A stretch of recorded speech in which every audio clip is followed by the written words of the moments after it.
Bonjour, je m'appelle Laurent Nizette et voilà le compte-rendu de mon voyage à Luxor. Alors tout d'abord, la route bien sûr, j'étais en hôtel à Marsa Alam, près du port Galib, et pour me rendre à Luxor, j'ai emprunté l'ancienne route. L'ancienne route qui est très agréable à prendre parce qu'elle est vraiment très jolie. C'est la route qu'empruntaient les pharaons ou les personnes comme Cléopâtre par exemple quand elles devaient se rendre à la mer Rouge. Dans mon cas, cette route aussi a été une source de découverte. Ah bon, voilà une petite carte de la route. Mais comme je dis, cette route était un endroit de découverte parce qu'on peut trouver sur les rochers, sur les côtés, un tas d'inscriptions anciennes. Évidemment, ces inscriptions ont été faites par des personnes à l'époque qui passaient par là. Il y en a beaucoup. Et c'est vraiment intéressant à regarder. Alors, il y a peut-être des fausses, hein, mais c'est vraiment, ça vaut la peine de prendre cette route et de s'arrêter de temps en temps. Malheureusement, inexorablement, il y a des petits malins, comme c'est le cas là, qui ont tout détruit et qui ont mis leur nom dessus fièrement. Mais heureusement, d'autres sont encore très très bien préservés et sont encore une belle source de découverte. Quand on se balade sur cette route en direction de Luxor, on ne fait pas que des découvertes sur les rochers. Quoique, elle est vraiment très belle celle-là. Vous voyez, c'est dingue. Hein. Ils écrivaient vraiment leur passage, ce qu'ils faisaient, combien ils étaient, quelle personnalité les accompagnait, etc. C'est vraiment intéressant. Et comme j'ai dit, la route est vraiment, vraiment très, très belle. Maintenant, comme j'ai dit, sur cet endroit, il y a aussi une légende. C'est un endroit, un puits, où Cléopâtre, quand elle passait par là, a décidé a demandé à ses hommes de creuser un trou pour trouver de l'eau. Parce qu'ils préparaient le ravitaillement. Et c'est comme ça que ce puits est arrivé au milieu de nulle part sur cette route. Je vous invite à y aller, à y passer. Alors malheureusement, il y a beaucoup d'Égyptiens et de touristes qui ont jeté des pierres au fond, ce qui ont bouché le puits. Mais avant, il était encore plus profond. Ça devait vraiment être très très beau.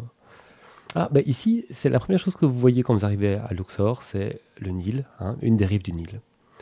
Ça veut dire que vous êtes arrivé à Luxor. Et là, c'est l'ancienne route que les prêtres utilisaient avec le pharaon en général, qui reliait Karnak et le Der El Baheri. Je prononce certainement mal, mais enfin, c'est l'idée. Il y a un projet en Égypte qui sert qui prévoit de la reconstruire, de la refaire, tout à fait comme à l'époque. C'est le grand projet de Luxor où ils vont essayer de refaire une capitale beaucoup plus basée sur le tourisme.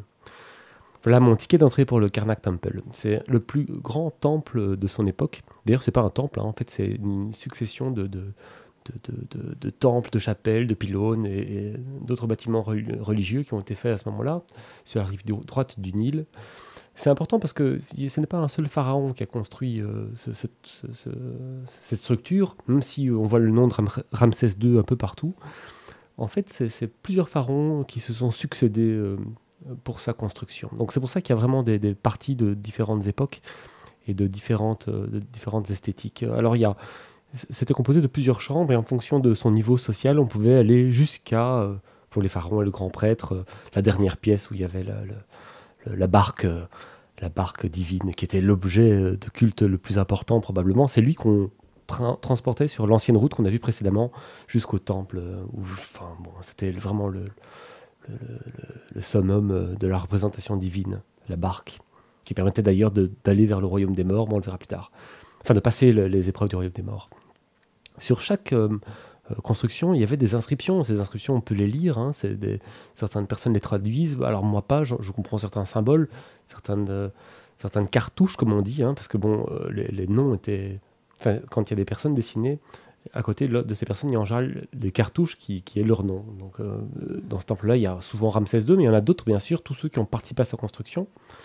On s'est souvent d'ailleurs demandé comment les Égyptiens construisaient ces grandes tours, comment ils arrivaient à mettre les grosses pierres tout à fait au-dessus, parce que ça date d'il y a très très très longtemps, où il n'y avait pas vraiment de machine pour le faire. Et en fait, on s'est rendu compte qu'ils y arrivaient par des échafaudages. Donc en fait, ils construisaient une partie du mur, puis ils mettaient un échafaudage devant, et ils continuaient ensuite à remonter le mur, et à la fin, ils détruisaient l'échafaudage. Ici, c'est la pièce des colonnes. C'est la forêt de colonnes, comme on peut la surnommer. Hein. Enfin, c'est pas moi qui la surnomme comme ça. Parce que c'est la deuxième pièce importante de ce complexe religieux. Alors ici, je crois que c'est la première partie ou la troisième partie. C'est la troisième partie, voilà, on vient de passer les colonnes. C'est un endroit aussi très très joli. On voit ici une pièce importante là, qui pointe vers le ciel. Évidemment, la deuxième, ils étaient deux à la base, et la deuxième, elle est Elle est en France, hein, à Paris, avec le sceau royal de Ramsès II, je crois pas. Eh oui, on peut voir là un sceau royal qu'il faut lire de bas en haut, hein. Je l'ai expliqué pour l'animal quand il faut lire de gauche à droite, mais quand c'est de bas en haut, c'est toujours de bas en haut, c'est jamais de haut en bas. Et là, c'est le fameux scarabée qui représente Khépri, hein, qui est une entité de la mythologie égyptienne associée au soleil, pardon, et qui est le symbole de la Renaissance. Il est de coutume de tourner 7 fois autour, et alors il réalise nos vœux, hein. Si vous voulez l'argent, si vous voulez le bonheur amoureux, n'importe quoi, vous tournez 7 fois autour, et le scarabée de Khépri vous offrira certainement votre bonheur. Alors qu'est-ce qu'on voit C'était le scarabée, mais qu'est-ce qu'on voit depuis Karnak, au loin dans le désert? C'est bien sûr un temple bien connu. Et nous voilà arrivés au temple Al-Deir Al-Bahati, un temple important qui était en fait à la base un sanctuaire élevé par Amenhotep Ier. Mais là où ça devient vraiment intéressant, c'est quand la reine, à l'époque reine Hatshepsut, décida d'en faire son temple funéraire et également dédié au dieu Amon, au dieu Anubis et au dieu Hathor. Alors c'est important d'abord parce que cette femme, Hatshepsut, pardon, était connue pour être la première grande femme à rentrer dans l'histoire, hein, et avoir noté son nom dans l'histoire, donc ça c'est quand même important. Mais ensuite, ce qui est intéressant comme histoire, c'est que comme elle priait Amon, qui était un dieu différent de ses prédécesseurs et des suivants, eh bien, après sa mort, donc à la fin de son règne, à la fin de sa vie, après sa mort, il y a Moïse III qui a détruit tout ce qui a, tous les noms, toutes les inscriptions qui représentaient Hatshepsut au martelage. Donc normalement, il y a très très peu de traces de cette reine dans son temple. Alors on en trouve encore, mais vous voyez par exemple à gauche, là, ça a été martelé, à droite, on trouve les dieux qui eux n'ont pas été touchés. Alors les couleurs sont très belles, pourquoi? Eh bien parce que ce qui abîmait les couleurs égyptiennes, c'était les crues du Nil, hein. Le niveau de l'eau montait et puis abîmait les couleurs. Mais là, le Nil n'arrivait pas et donc ça n'a pas détérioré les couleurs. Alors, oui, on voit, ben voilà, je l'ai dit, hein, c'est les dieux qui sont représentés. Ici, on voit représenter la voûte céleste sur le dessus du temple, qui était importante, hein, pour les Égyptiens. Hatshepsut, c'était une femme importante parce que c'était une femme qui maîtrisait vraiment l'art du commerce et des échanges politiques et diplomatiques. Donc elle a fait énormément d'expéditions où elle a vraiment un goût exquis de l'art. Voilà, là on voit à gauche, tout son nom a été martelé, a été effacé. Par contre, à droite, son nom, dans les inscriptions qu'on voit là, n'a pas été effacé parce que c'était son nom déifié.